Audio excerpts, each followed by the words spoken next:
Thanks everyone for being here. We're here for City Council meeting and it is December 21st, 2020. We'll start the meeting with a roll call and determination of quorum. Nordstrom. Here. Weifenbach. Here. Roberts. Thanks everyone for being here. Stroman. Here. Armstrong. Here. Jones. Here. Lehman. Here. Solomon. Here. Evans. Here. Drew. Here. We have a quorum. Okay, thank you. Can I confirm who's on the phone with us tonight? Is it Pat, Ron, and Bill? Yes. Ron.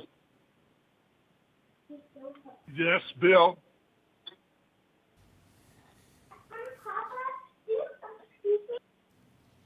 Okay, thank you. The invocation tonight will be by our very own Darla Drew, followed by the Pledge of Allegiance. Check. You don't have to stand. I want you to sit. I'll just be kind of talking about some thoughts about Christmas and this very special day and this special week. And hopefully it'll sound rather like a prayer. Today is a really big deal in the world of science and in the world of religion. It is a winter solstice, and it's celebrated by many, many cultures, many different religions. It is the return of the light, although it is our darkest day of the year. This is the promise that life will begin anew. This is the day. Because in 90 days, we'll have spring. This is our promise from the universe that life will begin again. And also, I believe this is when Saturn and Jupiter align and give us the brightest light in the sky every 800 years. And this is rumored to be the Bethlehem star. This is the star that the three wise men followed. And Melchior and Balthazar and Gaspar all came from different places, but they were men of wisdom and science. I would call them astronomers, but in those days they called them wise men, and they made it to visit the new king. They brought gifts. We all know what they were: gold, frankincense, and myrrh. Strange baby gifts, but they still brought them. And set off the biggest buying spree in history: Christmas toys, Christmas gifts, the exchange of Christmas presents. That's where it comes from. And this week, this time period, for all of us is special. You know, it doesn't matter if you're Christian or Jewish or Muslim or indigenous, all these Buddhist. It's all special for all of us. It's a really unusual time when the whole world kind of stops and breathes and thinks about maybe something just a little more kinder, a little more hopeful. And we know we need it this year. As we sit here tonight, don't forget our less fortunate. It's something we don't talk about a lot, but we know it's there. Many of us in this room, we have jobs. We're lucky. I feel lucky. I have 2 of them. And many of our citizens don't. Some are facing eviction.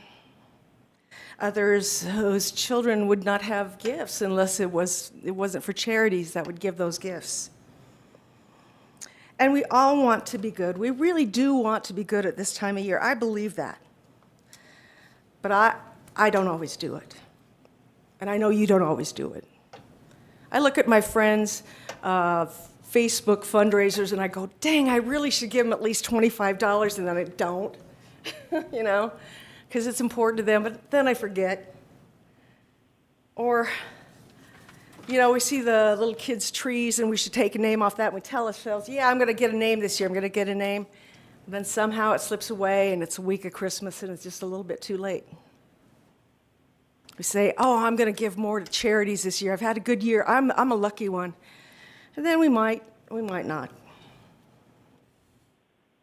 And we do have in our town a great many people that ask us for money on the streets. This is a tough one.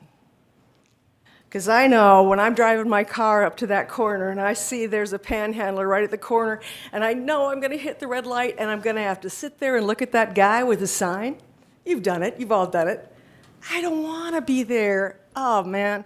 I just wish I had $1 or $2. I don't, because I use credit cards for everything, but it's tough. We should just be prepared for that and maybe help them just a little bit. I've heard that, and I've tried this myself, when you meet a panhandler, someone who's looking for money, acknowledge their humanity. At least look them in the eye and say hello. Might be the first hello they've gotten in a while. You know, you can give money if you want. You can walk on by. You can buy an extra sandwich at, Burger King because they got 2 for $5 right now. You can drive anywhere in this town and find somebody who probably needs one. Pretty easy to do. Or if you can't do that, go home and offer a prayer or some meditation for those people that are in those situations where they just don't think they have any other resource but to ask you for money. Please take time to understand the city initiatives for the underserved. And we hear this all during the Christmas season, believe, you just have to believe in the Christmas spirit, believe, and your reindeer will fly, and whatever, and Santa Claus will come, and all these great things will happen. And you should believe that you can make a difference, because you're the only person who ever will. So thank you, and happy Christmas. Thank you, Darla. Now we'll say the Pledge of Allegiance.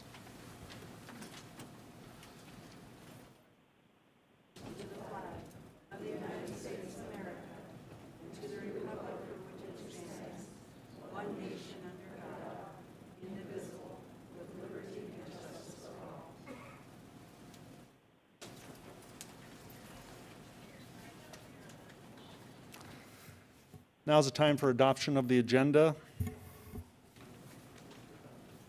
Motion to adopt by Nordstrom and a second by Armstrong. All in favor of adoption of the agenda? I guess we'll say roll call vote then. We have 3 members who are home tonight for various reasons, and that'll require all of our votes tonight to be by roll call. So Heidi? Jones.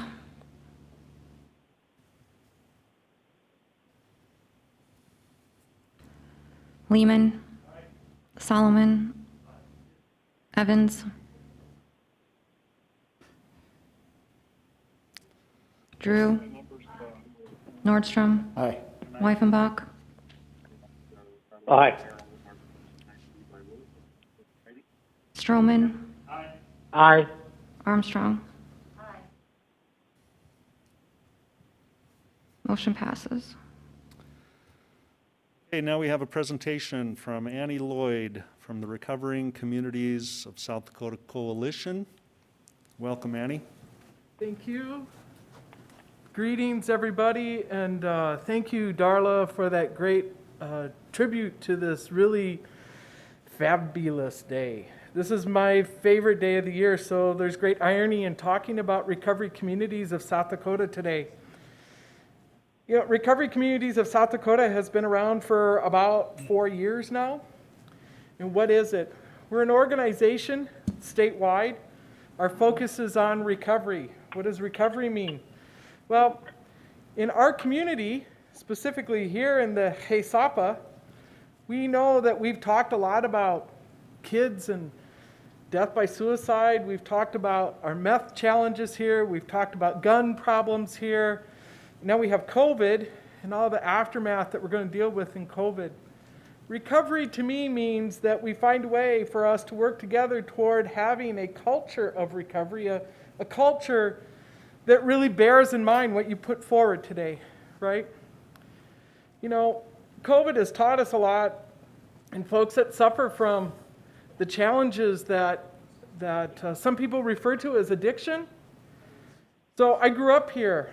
You know, my maiden name is Bashan.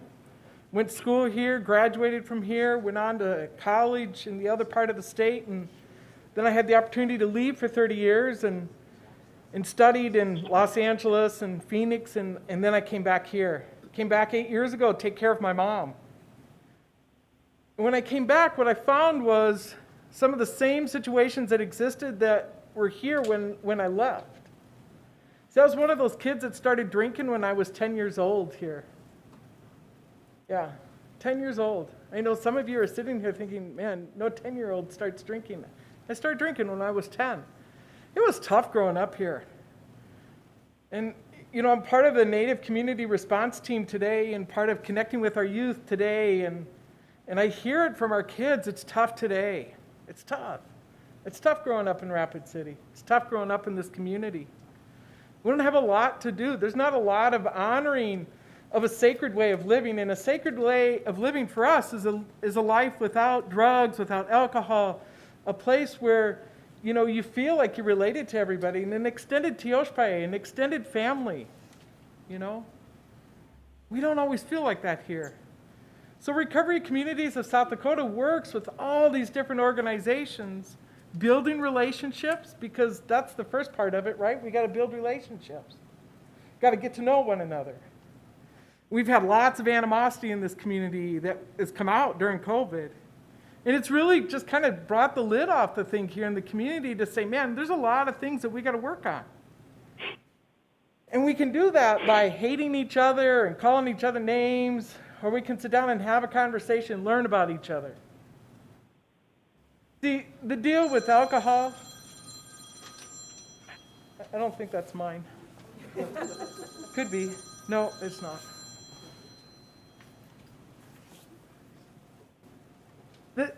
You know, I drank because I hurt inside.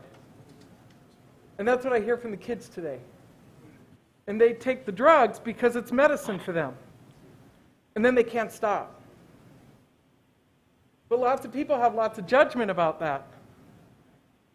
And we think that the best way to deal with it is to lock them up.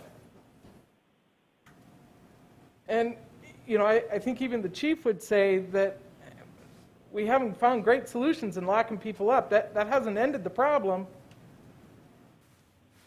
We just have more people locked up. So here's the challenge that we put forward to our community this year, is let's create a culture of recovery. Let's look for ways to be connected. Let's look for ways that can honor a way of living in this community that's not always about alcohol. Let's have celebrations in this community. Let's have a big party down in the park during August when we have the rally and everything else going on. Let's have a big party down there that has nothing to do with alcohol. Let's start thinking about that. I'm not looking to put our bars out of business. That's not it. I'm not looking for all of you to be sober. That's not it. That'd be great, but that's not it. There's a way of walking in the world that allows us to stay closer to the earth, to stay closer to one another. And it requires us to get into conversations that are filled with conflict. It requires us to have really hard conversations, conversations that we don't like having in this community, conversations about colonization, conversations about what has happened time and time again in this community, conversations about institutionalized racism, stuff that just is not popular to talk about, and it's uncomfortable, and it makes us feel uncomfortable, makes us feel like we've done something wrong. But getting to a community that honors our kids and creates a way for our kids to feel loved, and that they don't have to go take a drug, they don't have to go use some alcohol to feel better, that we start developing coping skills as a community for our kids. God, we got to do that. Because one kid dying of suicide is way too many, and we've had a lot more than that happen here. And it's just too much. So Recovery Communities of South Dakota is made up of a whole lot of people that are committed to a life in recovery. Part of that is that we don't drink or use. But it goes beyond that. It's that we find a way of living that doesn't involve alcohol, but that requires us to be willing to look at ourselves every single day and look inside of ourselves and say, you know, this is where I was wrong. And these are the things that I can change. And then be willing to sit in a room and listen to other people. I love the solstice. The solstice is my favorite holiday. And I'll tell you why. It's because all altars, all traditions come together on this day. This day of the darkest day of the year.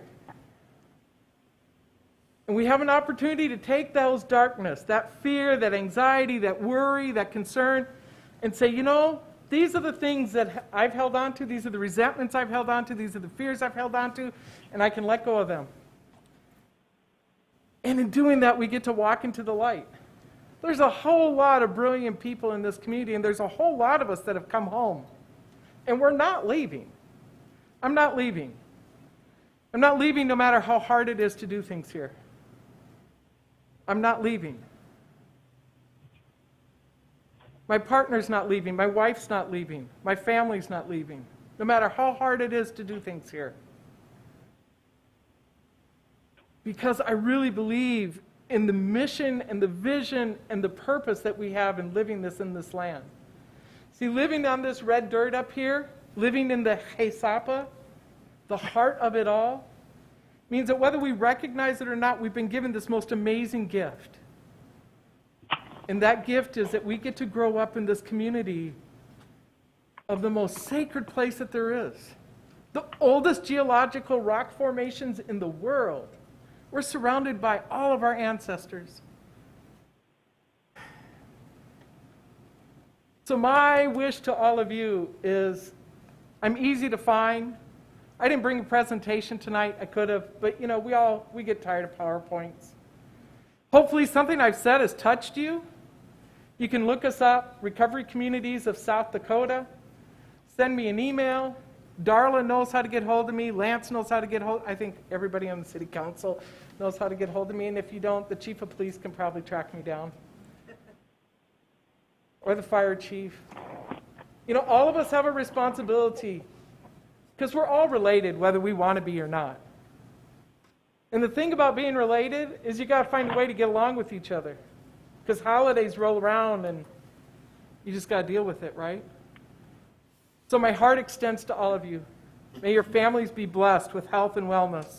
May you be blessed with health and wellness. And I wish you peace and love to everybody. Thank you very much. Wopila Tanka. Thank you. Thank you, Annie.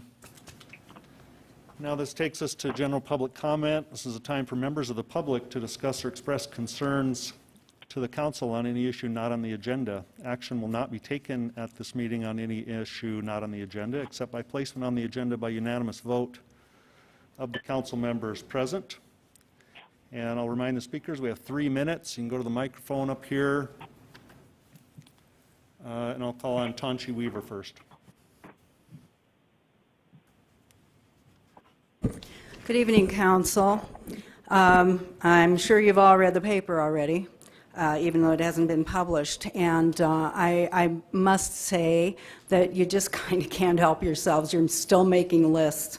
But I'm speaking here tonight for a lot of the people that came forward before. This is not a Citizens for Liberty project. This was a groundswell that we assisted with because people wanted guidance. And our advice to them was to put it to the council to do the right thing and police their own members. I understand that the spin machine is already gearing up, and I haven't seen any of that yet, but I'm sure I will. I also will tell you that our attorney has been contacted, and he will be responding to the release of all of these before any adjudication. So just want you to know that. But I also want to thank Jason Solomon and Ron Weifenbach, who's not here, for their conversation last meeting. At about 2 hours and 1 minute in, Councilman Solomon said that the original draft of the mandate contained a provision for the city itself to make lists of compliant and non-compliant businesses. It strikes me as unconscionable that anyone on this body or any other government body would even consider something like that. And your action today by authorizing the attorney here, Mr. Landine, to release all of these items, all of these complaint forms. They're official complaint forms. These are sworn statements that people put their names to the press before there was any official action. That seems very vindictive. And, it hasn't gone unnoticed. And, it's contrary to the messages that we've just heard tonight. So I'm very disappointed in that, but maybe I shouldn't be surprised. The internet is a dark place right now. I'm sure there are fingers flying, and there's a certain anonymity that the internet lends to people that removes their inhibitions, and it's not a good thing. So maybe as a body you should consider that. I know that we had some similar experience with the school board, and they wisely took their meetings off of Facebook. So you can zoom in on the meetings, but you can't make comments in writing while the meeting is going on. So just a word of caution about this new age we live in. We've heard a lot about the humanity of the season. Let's see some. Thank you. Bill Clayton.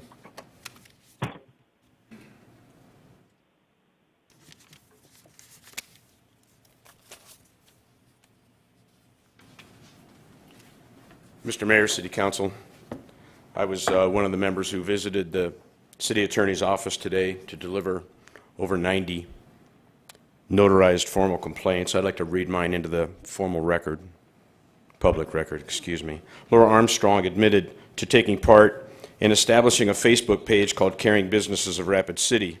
Regardless of her intent, this page morphed into a list of businesses that did and did not enforce wearing masks. At a time when our Rapid City was already divided according to lines drawn for and against masks, she abused her position of leadership to intentionally cause harm to businesses that did not mandate masks on their property by calling them out in a list of places to avoid. In so doing, she is guilty of oppression, malfeasance, and gross partiality, all grounds for recall. These are also violations of the City Council Code of Conduct, Resolution 2012-70. During the public comment period at the City Council meeting of December 7th, several citizens mentioned this list, which was further discussed and became cause for grave concern for council members on the dais. That same night, Armstrong approached Councilman Lance Lehman after comments were made referring to her, quote, list of naughty businesses, unquote, and asked him, and I quote, "Did you throw me under the bus?" People innocent of wrongdoing do not ask such questions. This is indicative of a question posed by a person who realizes she is already guilty and now exposed. Councilman Lehman can attest to that occurrence. What she just thus far has not admitted to is linking that Facebook page to the rcgov.org website, certainly without permission and in further violation of the Code of Conduct. I believe this to be a violation of law as well. She further requested and was successful in having that Facebook page linked to the Visit Rapid City webpage while Julie Jensen was out of her office attending to family matters.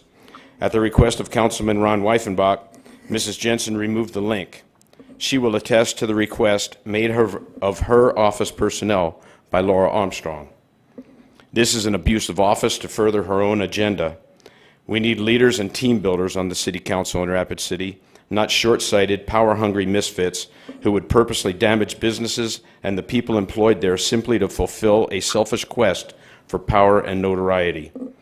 Political and personal hubris disguised as leadership have no place in city government. Please sanction Laura Armstrong in the strongest possible manner for her role in tarnishing the reputation of the Rapid City Common Council with her egregious abuse of power and for the damage she has inflicted on our local businesses, their owners, and their employees. I echo Tanchi's comments. It's time for the council to stand up and do the right thing. Thank you. Next is Jasmine Stengel.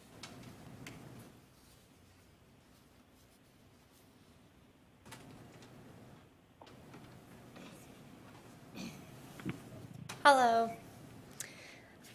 So I wanted to say our community is where we do business and where our people live, work, and play. It includes neighbors and friends, other businesses, government, and local organizations. We embrace the responsibility for making our community better by providing an environment where you are included, recognized for your accomplishments, praised for your contributions, encouraged to speak up, listened to, and treated with respect and compassion. We support courage, doing what is right for our people without compromise and with absolute discipline, and using good judgment, anticipating consequences, understanding and acting on what is relevant to our people, and never sacrificing the interests of one of them for an interest of another. Ms. Armstrong, do you know me personally? Do you not have any knowledge whether I run a caring or safe business? Do you know of my previous health inspection reports deeming my business to be unsafe? Do you feel it is your position to deem certain businesses as caring and safe and others not? The conduct of not only yourself but other city council members in public and online not only created division in our community, but showed gross partiality. We could believe your statement today calling it a misinformation campaign, but if you didn't say things like, try being stuck in a room with those people for 3+ hours, or referring to someone's preference of not wearing a mask as, quote, quote, freedom, with also stating, don't feed the trolls, when addressing someone that opposed masks and went on to explain what troll meant. We all have a choice of where we choose to spend our money. However, as an elected official, I believe it is inappropriate for you to decide which businesses are deemed caring and safe. You represent all of your constituents, not just the ones that support your particular views. The comments being spewed online today in support of you are hateful and divisive. Do you support that type of behavior? They are threatening more harm to more businesses. The city attorney received over 90 complaints this morning regarding this, and I believe this council will show courage and good judgment and take appropriate action for Laura Armstrong for violating code of conduct for elected officials and set a precedent for future conduct that is tolerable. We want unity, not division. We as a community need to support one another, regardless of different views. Please support truth, transparency, and unity for the sake of our community. Thank you for listening. Lorraine Besmer.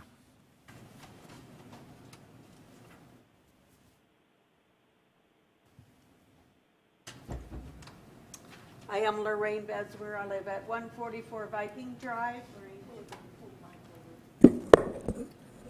This podium is not made for people my size, in case you haven't noticed. But I did sign and submit the petition asking for the reprimand or preferably the removal of Laura Armstrong from the Rapid City Council. Her participation in the naughty or nice list of Rapid City, as well as a statewide list of businesses in those categories, is unacceptable. The link to such social media pages was also placed and subsequently removed from the official Rapid City government webpage. I would like to know who authorized that placement. It is not the purpose of this council to judge, demean, or promote any specific business on social media for the personal management decisions of that business owner or the manager. Every business has a niche and should be encouraged to locate in Rapid City. These lists may have discouraged a business or a family from locating here. As a former small business owner, I have owned 2 small businesses. I know that these lists would have discouraged me from locating a business in this area, and I possibly would not have moved to Rapid City because of something like that.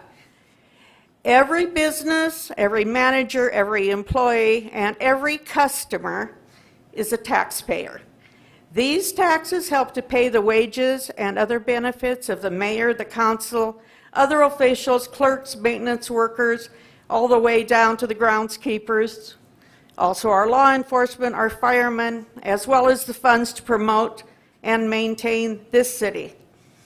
Her condescending, superior attitude shows that she does not regard herself as a public servant, but rather as being better than those of us who pay her city council wages and benefits. We are those people she needs to deal with. By the way, using the phone during the meeting is a violation of the policies and procedures, page 10, item 217. All other city officials that participated in these lists should also be reprimanded and are relieved of duties in equal measure. Action by the council to relieve these individuals from their duties or their resignations needs to be addressed. I also noticed last week, I was at the city council meeting.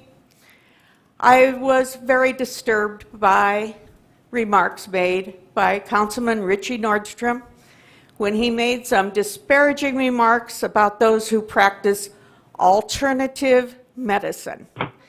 These individuals have been trained in the procedures and treatments. They have learned the regulations, purchased the necessary equipment, passed the examination, and received a license or permit from the state to practice their profession, the same as any industrial waste technician, real estate agent, insurance agent, nurse, barber, certified public accountant, water inspector, electrician, plumber, and the list goes on. That's time, ma'am. Okay, they paid for this at their own expense. Thank you. That'll conclude the public comment period. I did notice that the online public comments that were submitted prior to this meeting had to do, it seemed like there was a belief there was a mask mandate on the agenda tonight, and that is not the case. So I don't know if that's just been a rumor out there, but there were several comments to that effect. So now we'll head into non-public hearing items 2 through 38, and we will, we have no speakers for this section, so we'll ask the council if they would like to approve the consent calendar or pull some items off for separate consideration. Richie Nordstrom. Thank you, Mayor. Could I have items 7, 8, and 9 pulled, please? Jason Solomon. Thank you, Mr. Mayor. I need to pull item number 29 in order to abstain from it. Thank you. Any other items need to be pulled from consent before we take a vote? If not, if we could have a motion then to approve the consent with the exception of 7, 8, 9, and 29. We have a motion by Armstrong, second by Lehman. And we'll go to roll call for approval.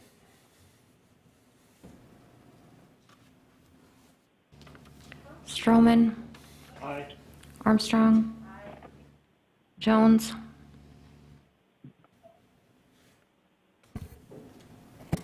Lehman. Solomon. Evans. Second. Aye. Drew. Nordstrom. Aye. Weifenbach. Aye. Motion passes. Okay, thank you. Item number 7, approve resolution 2020-6. Aye. Thanks for chiming in. Approve resolution number 2020-6455, authorizing salary adjustments for non-union benefited employees. And we'll go to Richie Nordstrom. Thank you, Mayor. Item number 7 has to do with the, first, let me make a motion to approve this item, and if I get a second, retain the floor. Okay, second by Armstrong, go ahead. Thank you, Mayor. This item has to do with authorizing the salary adjustments for the non-union benefited employees. I've been getting a few emails about the concern for some non-union employees getting moved into or reclassified into a union position. I see Nick Strout Director Strout was in the audience. As you're coming up to the podium, Mr. Strout, just make sure that I'm understanding the definition of a union, or excuse me, a confidential versus a non-confidential employee, and it has to do with the Fair Labor Standards Act. And if my definition is incorrect, please correct me. My understanding is that an employee who deals with confidential information has access to a lot of personal records, i.e. the phone numbers, addresses of all the employees. The non-union, or excuse me, the unions that are, excuse me again, the members that are not in the classification as determined by the Fair Labor Standards Act can deal with confidential information, but it is not employee information, which makes that just a little bit different. So correct me if I'm in error on any of that. No, and I thank you, Richie, for that. There is 2 different types of confidential employee, and thank you for trying to make the distinction. What we're talking about in regards to going into the collective bargaining unit or not is that there are certain administrative professionals in the HR office, the mayor's office, and the city attorney's office that are privy to confidential information regarding our employees, as well as confidential information on ongoing negotiations. And so it would not be appropriate for those employees to go into the union when they would be privy to that information that involves an ongoing negotiation. So we have administrative professionals in public works and community development who have outside of the city entity confidential information, but that's a small distinction when we're talking about going into the bargaining unit or not. And by passing this resolution, it gives you the opportunity to have that discussion with the employees versus if we did not pass this resolution, you would not have that capability for visiting with all those employees that are impacted by this because of? So I think you all got an email from me today, and that's you're talking about the Labor Relations Act. It prevents me and anyone else on the city negotiating team from bargaining directly with employees and not the designated union negotiation team. So there was some frustration that we weren't more forthright with information, but legally we're not allowed to because we have to bargain with the designated AFSCME negotiation team and not individual employees. And so had I been having those discussions with individual employees, I would actually be in violation of that federal law and put ourselves at more risk. If this is ratified, if the AFSCME agreement is ratified by the city and by the AFSCME members, we're fully prepared to go on a all-out sprint on giving people the information that we've been holding on to for 2 years because we've had to. Nick, I need to halt you there. Okay. I just don't want us to get into the situation of an unfair labor practice. So by passing this resolution, it avoids that getting into an unfair labor practice. So with that, Mayor, I hope everybody on the council will approve this resolution. Thank you, Mayor. Yield. Okay. Jason Solomon.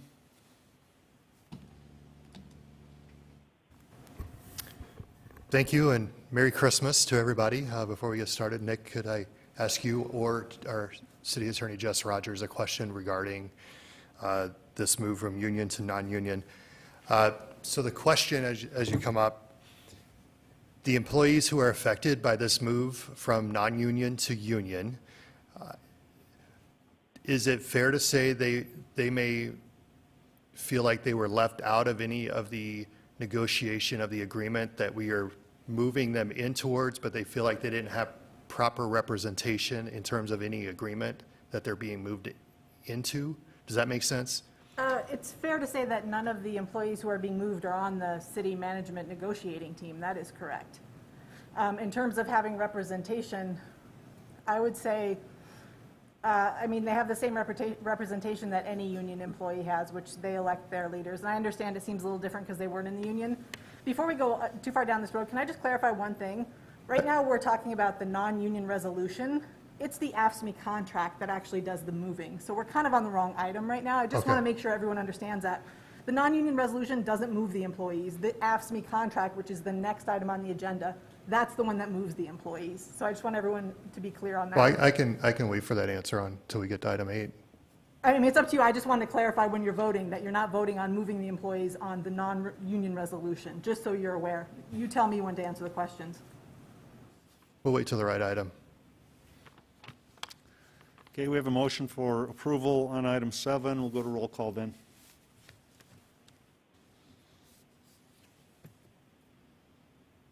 Lehman. Drew. Nordstrom. Aye. Stroman. Armstrong. Solomon. Evans. Aye. Jones. Weifenbach. Aye. Motion passes. Okay, thank you.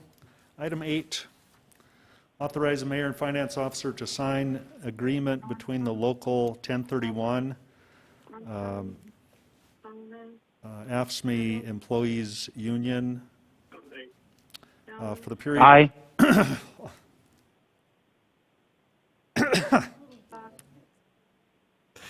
Must be a For the delay. period of January 1st, 2020. You know what? I think he's listening to the YouTube version of it, and there's about a 30-second delay there. Pat, that doesn't work. You're 30 seconds behind us, and so you'll need to switch over to the telephone. Okay. Okay. Sorry about that, folks. Is that okay now? Yes, it's good now. Thank you. Okay, I apologize. Haven't done this before. So don't watch the video, just listen to the audio? Correct. I thought you were slow, but Okay, we got it figured out, so thank you. Thanks, I think. I'm going to start over. Item 8, authorize mayor and finance officer to sign agreement between the local 1031 AFSCME union for the period of January 1st, 2021 and December 31st, 2022. We'll go to Richie Nordstrom. Thank you, Mayor. Again, if I may make the motion to authorize the mayor and finance officer to sign the agreement between the local 1031 and the city. Okay, motion by Nordstrom, and I got a second by Armstrong. Go ahead. Thank you, Mayor. Now, Jessica, Ms. Rogers, this is where you get the opportunity to chime in. And then also want to ask you to assist us explaining on the time lag on this as well, because if I understand it correctly, and again, this authorizes the staff to take care of some of the hanging issues that are still out there because of the unfair labor practices we don't want to get into. And so with that, I think Alderman Solomon was headed in the right direction on this question about asking or answering the question about the transfer or movement of the employees from the non-union to the union positions. Yes, I'll address that now. So I want to be clear that it does, to your point, Alderman Solomon, it does seem like they were unrepresented in the process, but we didn't trade them. They weren't negotiated into the union. This was, part of the negotiating process was looking at this contract, the language of which was, I don't know, 20 years old, I'm guessing. And we really went through section by section and made sure that every section made sense to us and that we understood what it said. And in doing that, we realized that the definition of the bargaining unit was not, exactly in line with our practices, and it needed some cleaning up. One of the things that is generally in the definition of an AFSCME bargaining unit is that it excludes professionals. That's something we didn't do. So technically our engineers should have been in AFSCME all along. And when we started looking at this, we're like, well, we need to do a better job and clean this up. So it wasn't that we traded employees in, it was that we looked at all of our employees and looked at, okay, this is the definition of the bargaining unit that has been certified by the state. According to that certification, who really should be and should have been in this bargaining unit all along? And so we went through and looked at their duties and their job descriptions and their education and all these things and looked at who really should have been in. So this is a cleanup. So the reason they weren't involved in that is because it's not really, it doesn't matter what they want. The bargaining unit has been certified and we need to adhere to that definition. So it seems unfortunate. I think you were getting at the timing, Alderman Nordstrom. Yep. One of the other things that maybe wasn't clear is we've been negotiating this contract for almost 2 years. And there were at least 2 times throughout that process where we thought we had an agreement. And we put things on the agenda, and then at the last minute, something fell apart. So people were notified, employees saw it, and they found out what was happening, which is why Mr. Strew talked earlier about having notified the employees, and I think he sent you some of those notifications back in January. That was when we had one of our false starts. And so we're in this position where we know we can't talk about things that are going on at the bargaining table until there's a tentative agreement. And we thought we had it, we started to talk, and then we pulled it back and had to go back to the table. And then we had no idea how long it would be until we actually had a tentative agreement. And then we had another one in August. Everyone's agreed this is a great contract. We were going to put it on an agenda, but they voted first and they shot it down by 89%. So these poor employees have been sort of dragged through this because they get a glimpse of something, and then we kind of have to go back to the table and we can't really explain to them. So I'm very sympathetic to that. At the same time, I don't know how we do that better. It's tricky given our obligations under the collective bargaining laws. Thank you, Ms. Rogers. Primarily what we're after right now is to get these resolutions passed so that the employees primarily, well, even including the FOP as well, which is coming up later, we want to make sure that they get their salary increases, which is about 1.7%. So again, correct me if I'm in error on that, but mainly that's what we're trying to do is get their salary increases, and then gives you time to get away from this unfair labor practice stuff so that you can get into those discussions that need to be held between now and, is it March, or is it, give me the timeline. So if I could clarify, Alderman Nordstrom, there's a couple different things. The 1.7%, that was the non-union resolution, which I believe you just voted on. The AFSCME, the raises are kind of all over the place because there were a few departments that were found to be sort of overpaid, so we just give them a little bit of raise to get them on the new scale, and that happens in March, to your other question. But like our utility workers and our bus drivers were found to be pretty massively underpaid, so there are people who are going to get $4,000 or $5,000 raises. So we do want to get that moving. But to be clear, this is the whole AFSCME contract that you're voting on, and there are several changes. But we have been pushing this because we do want to get those people those raises. When we find a study that says they're way under market rate and then we have a plan, we would like to get them on that new wage scale. Jason Solomon.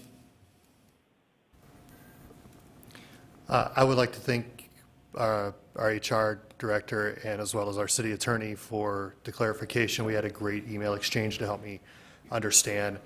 Obviously, I wish the employees that were affected had proper communication. One question, are we certain about the positions that we're moving over? We have some employees who feel like in other industries outside of city government, their similar positions would not qualify for these sort of things. How certain are we that the right ones are in there? And I guess I'd leave that question to you. I'm very confident. I've been looking at this for almost 2 years, and every time that someone has called this into question, even this week, I've gone back second guessing myself to make sure. And I really think once we get a chance to talk to the employees, which really we shouldn't be doing until we have a tentative agreement, so the time is once these things are passed. Once we explain to them, I do think they will understand, because I see their concerns and I see their questions and I see the pieces of information they're latching onto. And believe me, I would love to just have them all in a room to be like, let's talk about this. We can explain how we got here. It's a great illustration about how communication can really create a lot of assumptions and confusion. And when people are confused, they don't know where to go, which I think is a great lesson for us all. So I do appreciate that. And I, again, understand from you all that our hands are actually tied on the city council. We don't actually have a ton of discretion on this issue, which is good. But I do raise the issue that communication, when it's possible, needs to happen more frequently than we realize. I understand Mr. Strout's explanation that really your hands, in a sense, were tied about what you could or could not share. I would say I would have communicated that. Hey, I promised, I wrote you an email in January, it's now December. I'm sorry, I should have at least told you I want to communicate more, but I have to go through this process. At least let them know why you can't communicate. I think that's really important. I think our employees deserve that. And so obviously when we get these questions, I feel the need to ask. I'm annoying that way to ask a lot of questions, I know, but I understand everybody's trying to do the best job that they can. So with that, I yield. Thank you. Mayor, can I just add one thing briefly? Yeah. Since there seems to be some hand-wringing, I just think it's important, and I want it clear on the record so we don't have to feel bad about it. There's no disadvantage to these employees, whatever the perception to the employee might be, to getting moved from non-union to union. In fact, by any measure, they get more protections and they're in a better position as being part of the union. If you look at our non-union guide and our union contract, they are probably 90% plus the same. The differences between the union and non-union employees is, the irony is, well, we had nobody represent us. As a non-union employee, you have nobody represent you other than management. So at least when you're in the bargaining unit, you have representatives that bargain with management for your benefit. Secondly, the one provision that's in the union contract that isn't in the non-union guide is that we can only terminate you for cause. So again, by moving these employees, whatever their current perception may be, which hopefully will dispel when we have a chance to sit down and talk to them, they actually are gaining more protections and benefits versus the non-union employees. So I don't think it's anything we necessarily have to feel bad about. Again, whatever their perception is, it's actually not a disadvantage to them to get moved into the bargaining unit. All right, Bill Evans. Thank you, Mr. Mayor. I don't know what the correspondence was like between the employees and the management. I can't speak to that. I know as an employee of the school district for 40 years, there was a lot of times we got things and we didn't read them thoroughly, and that would be negligent on my own part if I did that. However, in this case, I guess I'm concerned about the process where all of these negotiations for changes such as these have gone on for as long as 2 years. I know that the council can't be part of those necessarily, but then it shows up on our desktop Wednesday, and then the phone calls start coming and the emails start coming, and I don't have enough time in 3 days to find out what to believe. So I feel very ignorant about this thing, and yes, we'd love to trust the people doing the negotiations for the city, but I also want to trust the employees. So I have a hard time rubber stamping this when we weren't giving lead time to investigate it ourselves.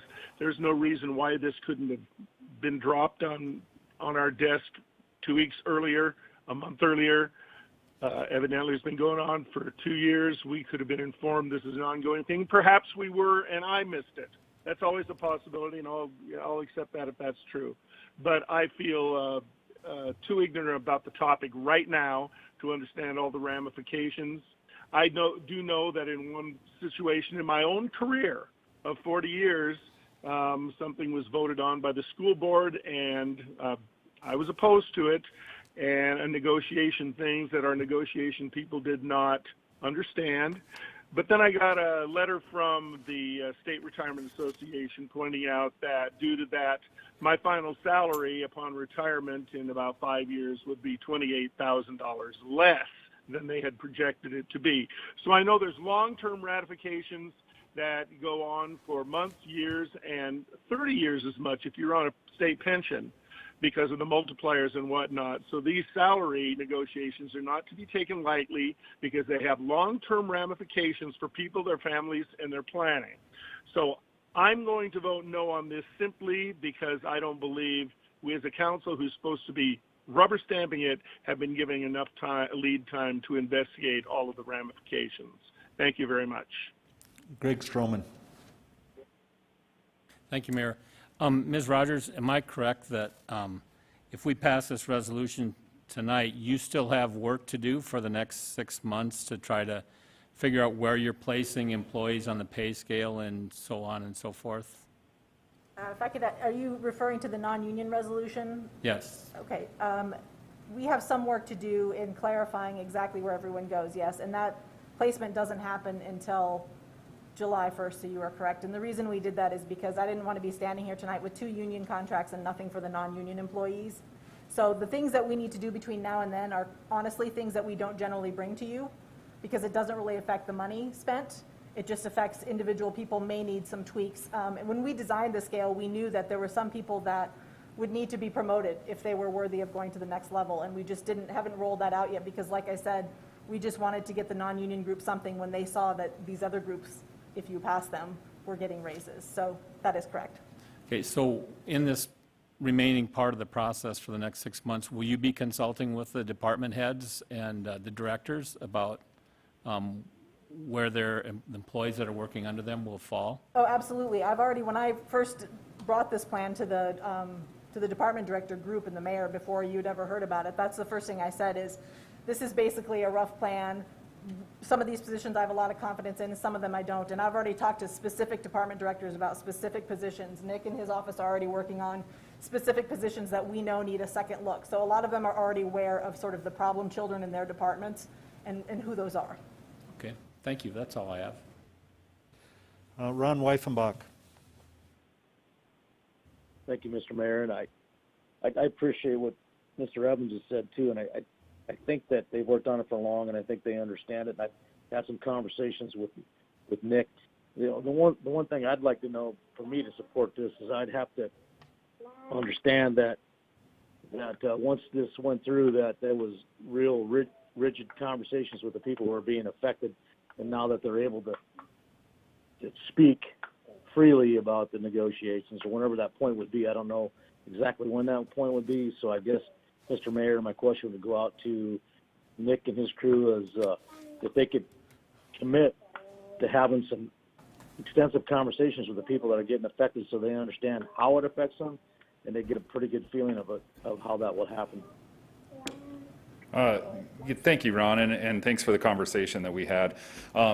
We have, as of right now, we have a Zoom PowerPoint being recorded that's going to go out to all employees. It's sitting on my laptop, and I'm going to get to it tonight after this. We're working with Craig and the Civic Center folks to get some big rooms that are going to be appropriately socially distanced so we can have some in-person meetings to answer any questions. And then I'm going to set up some Zoom links for people who maybe don't feel comfortable meeting in person, who can just ask questions. And if this passes tonight, and then if the Ask Me folks ratify it, we're going to hit the ground running December 31st. Even if no one's here but us, we're going to start that process. And then, you know, January 4th, that week, we're really going to be hitting it hard with in-person meetings, a recorded Zoom PowerPoint presentation. And I offered up to Richie, I'll happily come back over the course of the next 6 months and update this body on the progress that we've made, so there is some level of comfort with the direction that we're going. And I know this seems like this is kind of the 11th hour, and this, trust me, if it would have passed in August, it would have made my life immensely easier.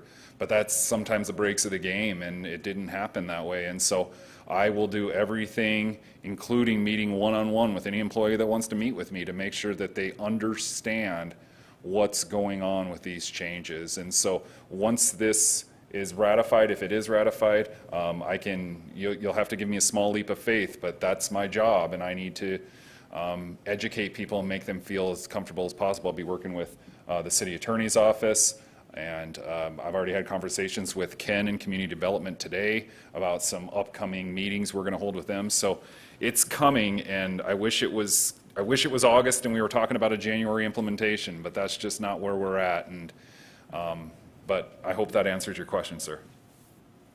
Yeah, it does answer my question. I appreciate that, I'm willing to take that leap of faith. Obviously, I'll break my neck, but I'll never kill myself. But I appreciate that. Thank you, guys. Thank you, Mr. Mayor.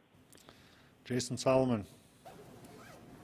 Thank you. Just in my brief time, I think it's a question for maybe Jess. On these negotiations for the future, is there a way to have a deadline that allows time for the approving body to vet it appropriately? I thought Mr. Evans brought up a good point about when it feels rushed on our end, and are we fully confident in what we're voting on? Is that a reasonable request or not? I'm glad you asked that question. He did bring up a good point. And, as Nick said, I would have loved to have brought you this contract at the beginning of December, but we didn't have an agreement then. And when we come to an agreement, obviously we're only half of that equation. And quite frankly, I think the end of the year pressure is partially what brought them to the table and made them want to get an agreement, because they also didn't want to see the non-union and the FOP pass something and get raises and be left out of that. So to some extent, I don't know. We'd have to really think about what our ability is to put a hard deadline on these negotiations, if that's bargaining in good faith. It's possible we could do that. We could certainly look at that and talk about that within our office. But that's the reason we haven't done it, is because we want to go into these negotiations and make sure that everything we do is by the book. We are bargaining in good faith. We are following the laws, so that if we ever end up at the Department of Labor, we can say, we've done everything we could to get here. My concern would be future councils, we'll all be gone at some point, may be resistant if they didn't feel like they had enough time, and it may hurt everybody. So if perhaps a good leeway will give everybody proper time, because it could keep going up here or it could stop up here as well as part of the ratification of the agreement. So it's just a suggestion for the future. Thank you for your time. Okay, we have a motion and a second for approval of item number 9. We'll go to roll call, please. Huh? That's what I meant, number 8. Armstrong. Lehman. Solomon. Drew. Nordstrom. Aye. Stroman. Jones. Aye. Evans. Nay. Weifenbach. Aye. Motion passes. All right, thank you. Now we're on item number 9. Authorize the mayor and finance officer to sign agreement between the Fraternal Order of Police, Lodge 2, and the City of Rapid City for a period of January 1st, 2021 through December 31st, 2021. We had a motion by Solomon, correct, and a second by Lehman. And first in the queue is Ron Weifenbach. Thank you, Mr. Mayor, and I want to wish all the guys in blue Merry Christmas, and I want to let them know that the council's behind them. We've got tough times, and I'm just going to reiterate what I said on our meeting we had the other day, that we're behind you 100%, and we want you to be safe, and we want to give you the tools that you guys need to be successful, all the way from the 9/11 people answering the phones to the chief, Mr. Hedrick. And I just want to reiterate that again, we're behind you 100%, and we're not going to have any inkling of defunding you guys whatsoever. Thank you for your service. All right, Richie Nordstrom. Thank you, Mayor. For Ms. Rogers, just wanted to make sure that do we have any coming back on this item for this contract resolution? Is there anything that's going to be coming back, say, within the next 6 months? I'm not sure I understand what you're asking. Oh, I'm sorry. Just to clarify, I just wanted to make sure that everything is okay with the FOP and what's going on with their contract, and as far as any clarifications, cleanup, anything that's hanging out there between now and July for these folks. So I just want to make sure that everything is okay there. I got you now. Thank you. Yeah, this contract, we started negotiating sort of late in the year, so we agreed pretty early on to just do a one-year agreement. So we intentionally did sort of half of what we wanted to do, and we're going to come back and start negotiating again next year. So we don't anticipate any problems, because we knew we were just doing sort of a stopgap contract until we could spend a little more time on it. So I think everyone is in a good place on this one. Thank you, Ms. Rogers, and I just want to thank you and the team on the management side, as well as on the labor union side, for coming together on this negotiations. And I understand that fair labor practices are difficult and challenging during the negotiation process, but I really like the system that you're using. If it's still based on the IBB process, interest-based bargaining, It seems to be a good process for negotiations and how that system works. So I just want to applaud everybody that's involved with interspace bargaining. Thank you. Darla Drew. Thank you, Mayor. I'm just bringing up the same point again about something that I saw that concerned me in this particular package, offering paid, maternity leave to officers after their probationary period in an effort to recruit more women, and removing the limitation on how much sick leave can be used for family illness. I guess it concerned me that they didn't have this opportunity for women for maternity leave, paid maternity leave before. Oh, that's correct. This was a new idea, and again, this came from the union. It was their suggestion. And that's not, does not apply to the fire department yet? It does not, no. Each bargaining unit has its own negotiations, its own ideas. We treat them separately. Well, I would hope that they would realize that this is a step in the right direction for the fire department as well, because women are moving into these positions and this type of work more and more. And also, when we're looking at the sick leave that can be used for family illness, just a note to you, I would like single dads to be included in that because they need time off as well.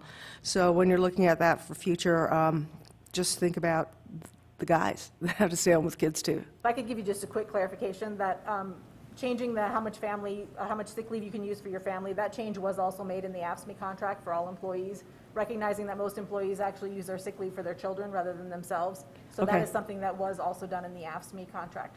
Okay, thank you very much.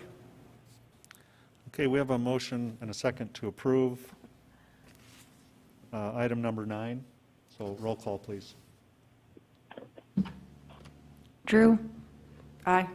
Nordstrom. Aye. Stroman. Aye. Armstrong. Solomon. Lehman. Weifenbach. Aye. Jones. Aye. Evans. Aye. Motion passes. Okay, thank you. Up down to item number 29 now. Approve request from Black Hills Blends for a variance to waive the requirement to install sidewalk per city ordinance 12.08.060 along East St. Francis Street for the property located at 907 East St. Patrick Street. We'll go to Jason Solomon. Thank you to the council. I need to abstain. My daughter's a lead at this place of business. I just wanted to not have any appearance of conflict, so I will abstain. Motion to approve by Lehman and a second by Armstrong. Roll call, please. Lehman. Solomon. Sorry. Drew. Nordstrom. Aye. Stroman. Armstrong. Jones. Aye. Evans. Aye. Weifenbach. Aye. Motion passes. Thank you, and that takes us to the end of consent. Now on to non-consent items, 37 and 38. We'll start with item number 37 under ordinances. First reading of ordinance 6452 regarding supplemental appropriation number 8 for 2020. Approved by Drew and a Move approval. second by Lehman. Okay, we have a motion and a second. Now, hold on. Roll call vote, please. Stroman. Armstrong. Lehman. Solomon. Drew. Nordstrom. Aye. Jones. Aye. Evans. Aye. Weifenbach. Aye. Motion passes. Thank you. Item 38, first reading, ordinance 6435, an ordinance amendment to amend chapter 17.18 of the Rapid City Municipal Code. Move approval. Move approval by Jones, second by Nordstrom. And Lehman. Drew. Nordstrom. Stroman. Armstrong. Solomon. Evans.